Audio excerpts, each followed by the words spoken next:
सुप्रभात। मैं कमलेश चंद मिश्र, पीजीटी हिंदी अध्यापक, city public school, Katra, Mungra, Badshahpur, Jaunpur, आप लोगों का हिंदी क्लासेस में स्वागत करते हैं।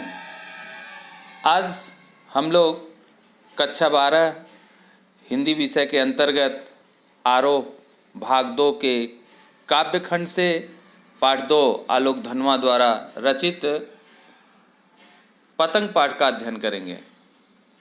इस पाठ में कवि यह पतंग के बहाने बाल सुलभ इच्छाओं एवं उमंगों का सुंदर चित्रण किया है। बाल क्रियाएं एवं प्रकृति में आए परिवर्तन को व्यक्त करने के लिए सुंदर उदाहरणों का उपयोग किए हैं। पतंग बच्चों की उमंग का रंग बिरंगा सपना होता है। आसमान में उड़ती हुई पतंग ऊंचाइयों की वे हदें हैं, बालमन जिन्हें छूना चाहता है, जिसे पार पाना भी चाहता है। यह कविता पतंग धीरे धीरे कई उदाहरणों से होते हुए नई दुनिया में आपको ले जाएगी, जहाँ शरद ऋतु का चमकीला इशारा है, जहाँ तितलियों की रंगीन दुनिया है, दिशाओं के मृदंग बजते हैं, जहाँ छत के खतरनाक कोने से गिरने का भय है, तो दूसरी ओर भय पर विजय पाते बच्चे हैं जो गिर गिर कर संभलते हैं और पृथ्वी का हर कोना खुद ब खुद उनके पास आ जाता है। वे हर बार नई नई उमंग पतंगों को सबसे ऊंचा उड़ाने का हौसला लिए फिर भादों के बाद के शरद ठंडक की प्रतीक्षा करते हैं। आइए देखते हैं पतंग। यह कविता शुद्ध खड़ी साहित्यिक बोली में लिखी गई है। इसमें अनेक बिंबों का उदाहरण देकर बच्चों के बाल सुलभ मन की आवृत्ति की गई है। देखिए कविता। सबसे तेज बौछारे गई भादो गया सवेरा हुआ। कवि बताना चाहते हैं कि भादों के महीने की तेज बौछारें वाली वर्षा का मौसम बीत गया, बरसात समाप्त हो गया, अब ठंडक की शुरुआत होने वाली है। खरगोश की आंखों जैसा लाल सवेरा, यहाँ जैसा लगा हुआ है उपमा अलंकार है। खरगोश की आंखें लाल सूर्य की तरह दिखाई पड़ती हैं। अब खरगोश की आंखें जैसा लाल सुंदर शरद ऋतु का सवेरा आ गया है। ऐसी मनमोहक शारदीय सुप्रभात ने ही बच्चों को बुलावा भेजा है। शरद आया पुलों को पार करते हुए, अपनी चमकीली साइकिल तेज चलाते हुए, घंटी बजाते हुए, जोर जोर से चमकीले इशारों से बुलाते हुए। यहाँ शरद की तुलना साइकिल चलाने वाले बालक से की गई है। कभी शरद की सुबह का मानवीकरण करते हुए बताता है कि ऐसे जान पड़ता है जैसे कोई अपनी चमकीली साइकिल को तेजी से चलाते हुए सबका ध्यान अपनी ओर आकर्षित करना चाहता है।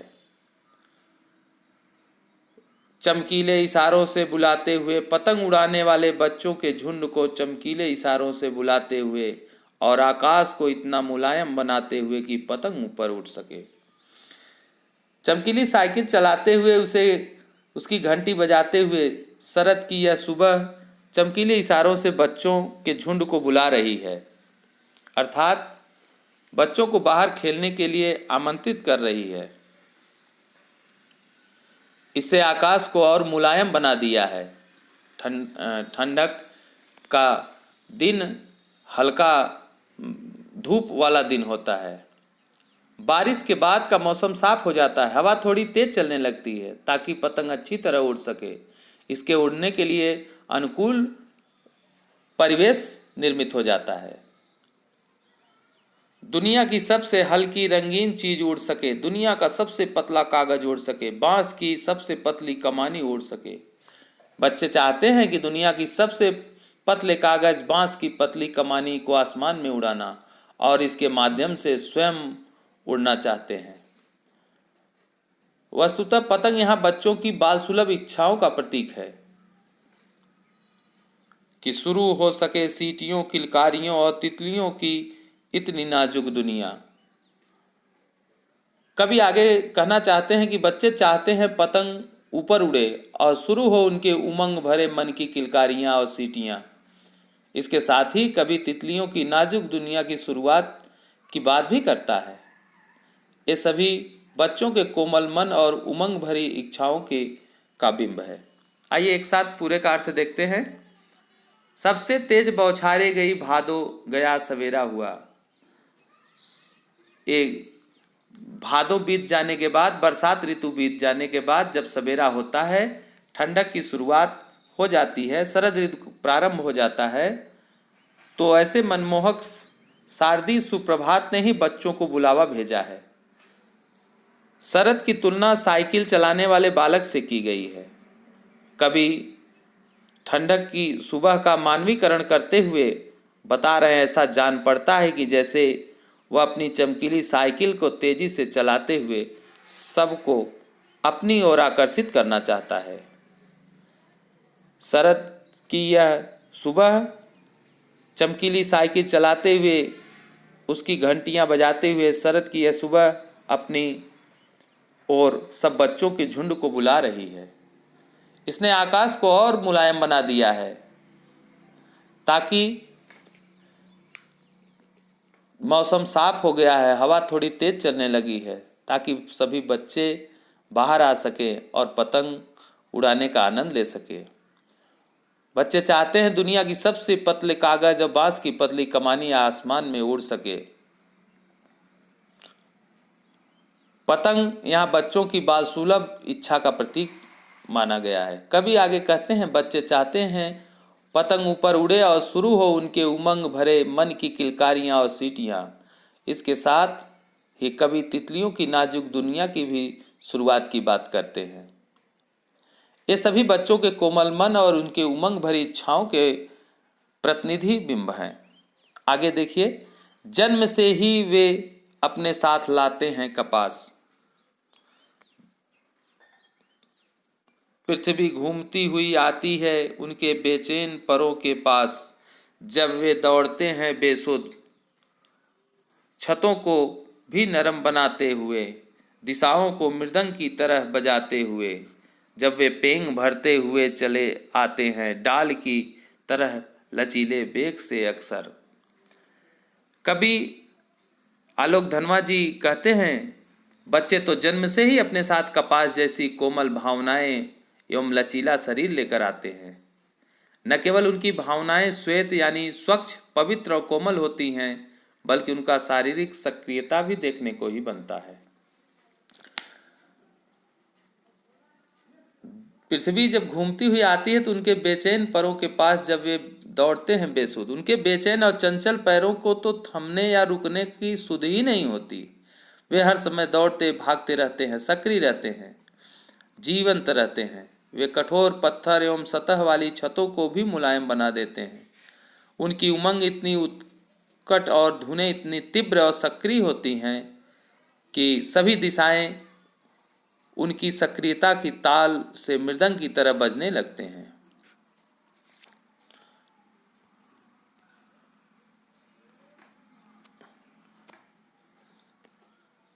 आगे देखिए, छतों के खतरनाक किनारों पर उस समय गिरने से बचाता है उन्हें सिर्फ उनके ही रोमांचित शरीर का संगीत।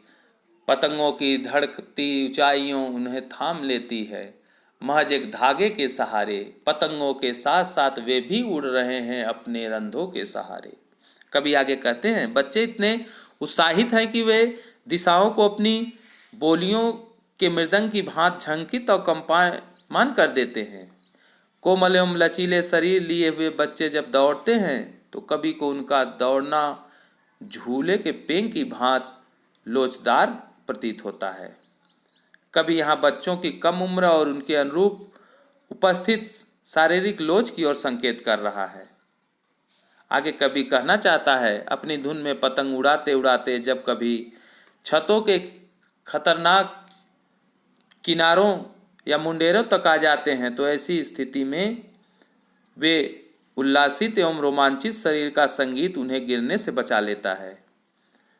कभी ऊंची उड़ती पतंग की डोरी के सहारे की बात कहकर यह बताना चाहते हैं कि कि तल्लीन भाव से बच्चे पतंग उड़ाने में लगे हुए हैं और उड़ती पतंग के साथ साथ उनके मन की बाल कल्पनाएं भी ऊंची उड़ान भर रही हैं। अगर वे कभी गिरते हैं खतरनाक किनारों से और बच जाते हैं तो और भी निडर होकर सुनहले सूरज के सामने आते हैं। पृथ्वी और भी तेज घूमती हुई आती है उनके बेचैन परों के पास। आगे कवि ने बच्चों की कल्पना को मानसिकता को उपरोक्त बिंब के माध्यम से स्पष्ट करने की कोशिश करते हैं। बच्चे अपने रोमांचित शरीर की अदृश्य लय के कारण बचे रहते हैं। दिल धड़काने वाली ऊंचाई पर उड़ती पतंग मानो अपनी डोर से इन बच्चों को थामे रहती है, संभाले रहती है। एक बार फिर से पूरे का अर्थ देखते हैं। जब बच्चे इतने उत्साहित होते हैं कि वे पतंग उड़ाने के लिए छतों पर चले आते हैं, तो वे पतंग उड़ाते उड़ाते जब कभी छत के किनारे या मुंडेरे तक आ जाते हैं तो ऐसी स्थिति में उनके उल्लासित और रोमांचित शरीर का संगीत उन्हें गिरने से बचा लेता है। कभी यहाँ ऊंची उड़ती पतंग के डोरी के सहारे बच्चों की कल्पना का वर्णन किए हैं। यहाँ बच्चे एकाग्र एवं तल्लीन भाव से पतंग उड़ाने में लगे हुए हैं। उड़ती पतंग के साथ साथ उनके मन की बाल कल्पना भी ऊंची उड़ान भर रही है। बच्चों की कल्पना प्रणव मानसिकता को इस उदाहरण के माध्यम से स्पष्ट किया गया है कि बच्चे अपने रोमांचित शरीर की अदृश्य लय के कारण बचे हुए हैं। दिल धड़काने वाली ऊंचाई पर उड़ती पतंग मानो अपनी डोर से इन बच्चों को थामे रहती है, संभाले रहती है। इस प्रकार अगला, अगर वे कभी गिरते हैं खतरनाक किनारों से बच जाते हैं तो कभी कहते हैं पतंग उड़ाते बच्चे छत के खतरनाक किनारे से बच जाते हैं तो उनकी निर्भीकता और बढ़ जाती है, निडर होकर और वे पतंग उड़ाने में लग जाते हैं। कभी यहाँ कहना चाहता है बच्चे अपनी अवस्था एवं नवीन अक्षय ऊर्जा, आत्मविश्वास, संयम से भरे हुए हैं। उन्हें युग परिवर्तन का संवाहक माना जाता है। वास्तव में वे इस धरती पर नई चेतना को प्रस्तुत करता बनकर जन्मते हैं। इस प्रकार से यह कविता समाप्त हुई। इस पर आधारित कुछ प्रश्न हैं और इन प्रश्नों का उत्तर लिखकर आप व्हाट्सएप कर दीजिएगा, मैं आपकी कॉपी चेक कर दूंगा। अब अगले ऑडियो और वीडियो में फिर मुलाकात होगी नए पाठ के साथ। आपका दिन शुभ हो। धन्यवाद।